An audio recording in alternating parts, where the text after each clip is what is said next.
And welcome back to the Marine Corps Movie Minute, where we break down movies of the Marine Corps 1 minute at a time. I'm Jack Perry, and with me tonight is, with every night, is Brian Lockhart. This week we are breaking down minute number 43 of Clint Eastwood's movie, Heartbreak Ridge. The opening minute has Gunny Highway talking to his lieutenant, and the end of the minute is the obligatory military obstacle course. Anyway, so hope everything's been good for you, Billy. It's going. So go Go ahead. ahead. No, go ahead. No, no, man, I had nothing. I had nothing substantial to say. No, me neither. Good thing we have a podcast. That's right.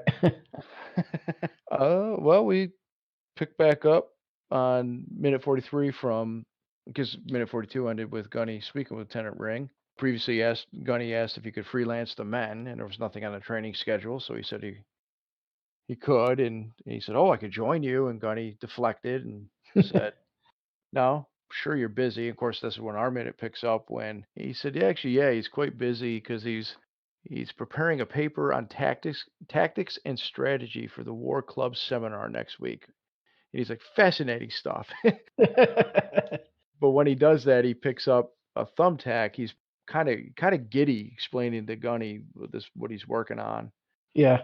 and he absentmindedly pricks himself with a pin or a tack or something like that and goes, Yeah. "Ow." Yeah. And the whole time, Gunny's face is just like, "Holy shit, look at this clown." Yeah. Yeah. But because it's a superior officer and he's actually asking to do something outside the norm, so he's not trying to shit all over him. So Yeah. he's kind of humoring him and keeping his comments to himself, as you can see. Yeah. I don't know, man. We know kind of all know how the end of the movie goes. I mean, as many times as we've seen it. However, out of all the officers so far, Lieutenant Ring is one of the ones that I kind of like. He's one of those that he means well. He just doesn't know any better, you know. Right. He said, Major Powers told you or not, but I was the commanding officer of my ROTC detachment in college. Yeah. And he's very pleased with himself when he's saying that. And Yeah. Gunny's thinking about how to answer that. He goes, "Well, I'll sleep better at night, sir, just knowing that." And he's so pleased, he kind of perks up and he's like, "Thank you." Like that meant so much to him. Yeah. Yeah. And Gunny's just humoring him. Yeah. He's like, yeah. What school did you go to? Yeah. Yeah. Heartbreak Ridge. Heartbreak Ridge. Yep. I think that's the first. Of course, that's the name drop of the movie. Right. I think that's the first real Mention. yeah, because the only thing they mentioned previously was that he was in for 24 and some change, and we just did the math based on the time frame that Right. how I could have put him there. But also, Sergeant Major Chuzu said he had a tour in Korea, but no specifics. No. This is the first specific mention of something that he was a part of. Right. Which apparently was a big enough deal that Gunny seems to believe that was his school. Oh yeah, his big time learning lesson. we'll get into details about the battle. We've already discussed it kind of when we looked at the opening credits Right. when they had the Korean War footage. But we might get into either reiterate some of that or get more details. Hopefully, we'll have some more research about that when we get deeper into the movie, because this is only the first mention of it. We will learn more about that battle Yes. and Gunny's exploits in that. Yep. But just offhand, Heartbreak Ridge was a real battle in Korea. As we stated, that was it was an army campaign. But I found out it's also known as the Battle of Wendigali, and it's near Choran, just north of the 38th parallel in Korea. So I didn't know if that was like, it was unclear if that battle was also known as, Wendiganali or whatever, because that's what the Chinese called it. You know what Yeah. I mean? Like from their perspective, they don't call it Heartbreak Ridge. No. So I'll be curious if we find anything more about that for later minutes. But I just thought Yeah. that was interesting. It's kind of funny too. I mean, you think about World War One wasn't really called World War One until after. No, they totally knew there was going to be a sequel, so they Yeah. Yeah. No. We gotta. This is the first of many. Yeah, no, that they were totally, it was like world building, kinda like when, the new franchise movies have to set up Mhm. the sequel. Yep, yeah, but you know there's another one coming because Yeah, they yeah, just left it on a cliffhanger. yeah, like Harry Potter, Deathly Hallows Part 1 and Part 2, Yeah, Hunger Games, yeah. World War One, World War Two. World War II, yeah, Yeah, right. Yeah, 'cause, when they first they were testing the war to end all wars, yeah, that was too finite, there wasn't any real franchise opportunities there, so they decided, yeah. There's like, no, we can. The licensing rights alone will make you rich beyond your wildest dreams. right, and not the everybody has 3 mortgages nowadays. I grew up in that home. Well, and not to make light of it, but, the Korean War is almost kinda like Solo, the Star Wars story of the Star Wars universe. It's kind of the forgotten, Yeah, franchise war. It's like yeah, they're trying to expand into something different, nobody really went for it, yeah. nobody remembers it. Which is a shame too. Yeah, it is. It is called the Forgotten War in all seriousness. But again, more on that later if we choose to speak about it. I Yep. had a question though about, I wonder what this war club seminar that he's going to, is this something outside of base? Is this something on base that just some of the officers do? I don't know, man. That's kind of like that officer voodoo shit where they get together and read books. Yeah. It's probably something like that where they get in there and dress up all pretty. Yeah, like Oprah's book club and Yeah, yeah. They go in there and there's some dude in a smoking jacket, reading like excerpts from like Art of War, and then they just sit around and discuss, you know, tactics. I don't know, man. We had working parties. So, right. yeah, we had to go pick up trash and shit. Well, I did find an article. It's called "War on the Rocks." And it's "Welcome to the Fight Club: Wargaming of the Future," and it's they talk about calling it Fight Club, and it's basically the U.S. Marine Corps in partnership with networks that includes the U.S. Army and multiple agencies in the DoD.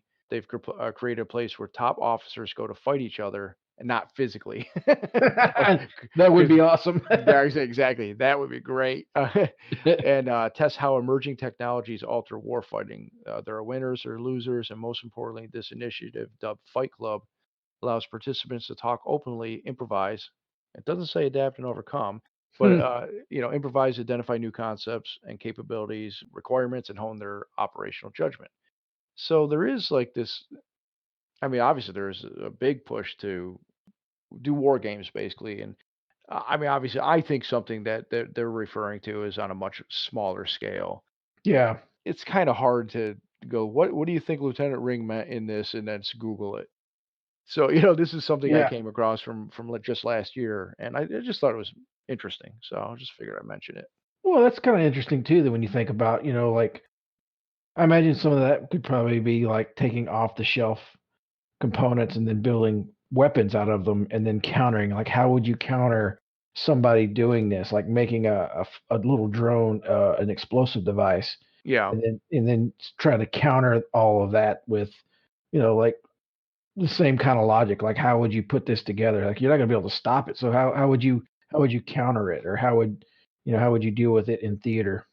Well, without getting too deep into the argument, article, I was I kind of speculate there'll be a lot of using computer strategy, almost like a command and conquer type thing, Oh, where okay, yeah, like, all right, if let's say so and so invades this country, what do we do? Like that type gotcha, of thing. yeah, A lot of operational manual type stuff, or simulations. That's what I'm trying to say, like battle yeah, simulations. I could see a lot of that using modern technologies, or also looking at how modern technologies might affect fighting as far as cyber attacks, yeah.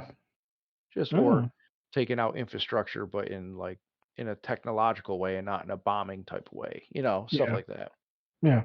I just That's interesting. One other thing that Lieutenant Ring mentioned was being part of ROTC, and I was a little interested in what ROTC is. ROTC, for those who are not aware, is Reserve Officer Training Corps. It's a college program offered at more than 1,700 colleges and universities across the United States, and it prepares young adults to become officers in the U.S. military.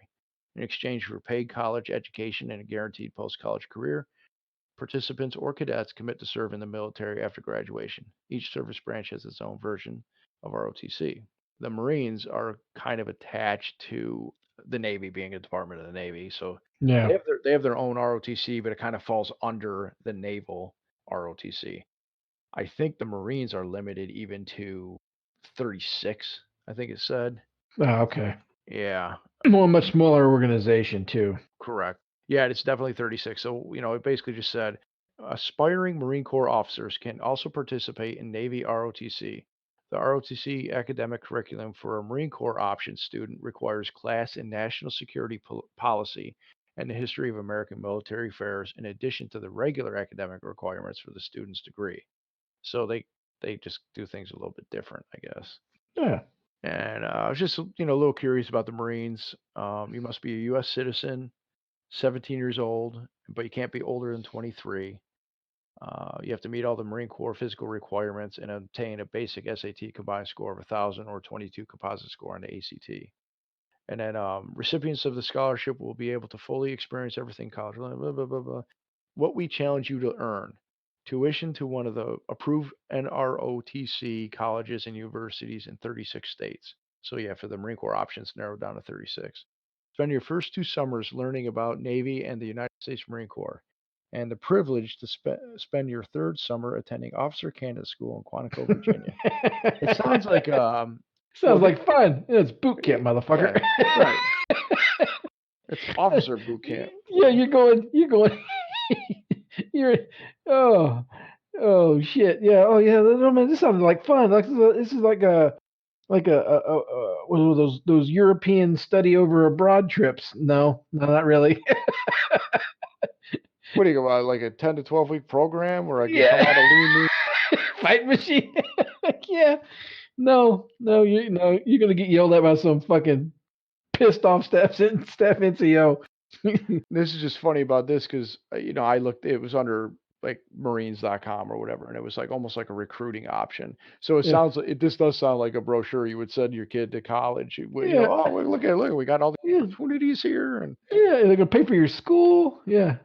Well, these days though, man, that wouldn't be such a bad idea, because it's as expensive as tuition and shit is. yeah, yeah. Well, that's why some people join. Yeah. Or if you have ever, it's also not a bad way. Yeah, like you said, it's not a bad way to get through college. Some Yeah. people go the enlisted route and then in hopes to get the GI Bill or the at the very least the college fund, or the GI Bill, then maybe the college fund even, and use it afterwards. These Yeah. guys, want to go in as officers, and you get your college paid for up front. Right. So we were cryptologists. We, by all measures, we were the smart Marines. I left college to go in the Marine Corps and never went back.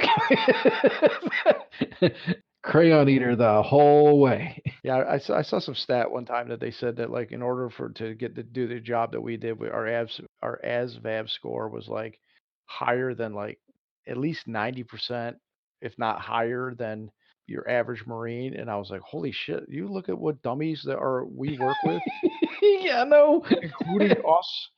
Yeah. And it's like, what does that say for the rest of us? Yeah. There's a Ooh. reason why we are known to eat crayons. Oh, but we are fun at a party. As far as the minute before we leave the Lieutenant Ring's office and Gunny's facial expressions, Yeah. Yeah. he did you notice he snarls his lips at one point? He does like Yeah. a lip curl after Lieutenant Ring tricks his finger. He just like, what? Oh, Jesus. Yeah. Completely unimpressed. Yeah, but Yeah. he's barely able to contain. But there was a couple things about Lieutenant Ring. I noticed he's wearing his class ring because it's on his Yep. right hand. And he's also, I think he does have silver bars and not gold. So I do think he's a first lieutenant. Yeah. You are correct, sir. Although he does play more, he acts like more of a boot. Like it would have made more sense the way they're having him act. Yeah. That he would be a just fresh out of officer candidate school, and this is his first duty station. But Oh, if I'm not mistaken, it actually would be his first duty station. So every Marine officer coming out of OCS has to spend their first tour under as a infantry officer. So this would have been his first. This would have been his first like post school Mm. duty station, or his first gig. No matter what his MOS is, this would have been the first thing that he would have gotten stuck doing. Interesting. I wasn't aware of that. Yeah, I dabbled with wanting to go to become an officer for a little while. I think, long time ago. Yeah, that would have been interesting. No, it wouldn't. That would have been bad. Well, you could just say yes sir, no sir, fuck you sir a lot, you know. Yeah, yeah. Yes, no, fuck me, fuck you. I do wonder what college Lieutenant Ring went to. Not that it matters, because he's got his old, unless that's his OCS ring, you know. That could be. Because I mean I got a, I didn't get a high school class ring. I got a boot camp graduation ring that I still have. Do you? Yeah, I still have it. Spoiler alert, doesn't fit. Yeah, I got it still. Oh shit, man! I'm trying to remember. Did I actually get one or not? Yeah, I got all the boot shit, dude. I may. I don't remember if I did or not. I've had so many things over the years. I know I had a class ring, and that disappeared Yeah. many years ago. But I don't remember if I did or I think I may have had a ring, but I don't remember if it was a boot camp ring or not. Hmm. It also disappeared. Yeah, so whatever. Yeah. Back to nobody cares. Right. So before we leave, I noticed we actually, when we were reviewing the minute, you could hear a lot of trucks pulling away and like the engine starting up and pulling away while these two are talking. Yeah, and you hear not really yelling, but you hear some like other noise in the background, like some activity. So I wondered if this might have been like some soundtrack for like his guys getting loaded up on a damn 5 ton to go out someplace to do this trading. Well, it is I mean, first off, it's very possible that the base still was operating, and yeah, they were like what a 5 ton drove off, and Yep. uh, or whatever vehicle it was at the time, and somebody's yelling at their men to form up or whatever. But Yep. when we hear the like the yelling, I actually think that's part of the soundtrack as a transition to the next scene. Ah, As Gunny turns back and says Heartbreak Ridge, and Lieutenant Ring is confused and said, Heartbreak Ridge. I've never heard of that college. right. Yeah. Never heard of that school. It fades from him going back to his work to To the this. this looks like the part of the confidence course and not the obstacle course. So, man, I couldn't tell you. So when I was in, it was right before the Crucible, where we helped kind of build the Crucible. I don't think I ever actually saw an O course at Pendleton. They have it because I found a video of it on Oh, YouTube. okay. Yeah, I specifically wanted to see the obstacle course at Pendleton, and they showed a guy going through it, but it doesn't look like this one. This actually doesn't look like the confidence course or the obstacle course. The traditional what you think of is either one. It could have Right. been part of it. And yeah, this is obviously before the Crucible was, ever even imagined. I looked up a video of the obstacle course, and I mean, there's a lot of similarities, but this, remember this is a grunt unit, Yeah. infantry. They could have extra stuff that they're doing. Yeah. There's a lot of land there on that base. Yeah. So I mean, there's that, but it's what is it? Monkey bars. So what do you see? As we're going through it, let's just go back. As soon as the scene starts with the men on let's just call it the obstacle course for now. Right. It is not the official obstacle course. You see Marines waiting, and they jump over a barrier. They jump Mhm. over a ditch. Yep. Some logs. Yeah, yeah, that's exactly it. They're running over some logs that are over a ditch, Hmm. and then you see some monkey bars, and I can't remember. Do we call them something different than monkey bars? Mm-mm, no. I didn't think so, but I was like, this Um. probably had some stupid name for it. Yeah. Yeah. But you see Lance Corporal Fraghetti going across the monkey bars, and then he goes across another set of raised logs where he almost falls, and he kind of uses all four of his appendages Mhm. to keep going. And then we see Stitch Jones and Quinones jumping over the parallel bars. Yep. They're just logs. They're kind of like parallel bars, and as Stitch is going over, he's right next to Gunny, and he's keeping like a watchful eye on him. Yeah. Yeah. Cut back to a quick bit of more log running, and we see Stitch Jones trying to attempt a rope swing over the like a small water barrier. Yeah. Just falls directly into the pit, and Yeah. He falls. What I find funny is that Southern California is a pretty dry place. The fact that this pit has any water in it at all is suspect. well, I wonder if they were trying to do more of a North Carolina thing because, like, I was comparing some videos Uh, of the confidence course in Paris Island versus Camp Pendleton. yeah. And I was watching recruits fall into the water on one of the what do they call it, like the slide for life or something. Oh yeah. So in Paris Island they had water that you could fall into, and it was fenced off, and they told us it was the reason that fence was there because if you fall in it you might get killed by an alligator if it wasn't for that fence. Whether or not that's true, probably is. It probably could be. Yeah.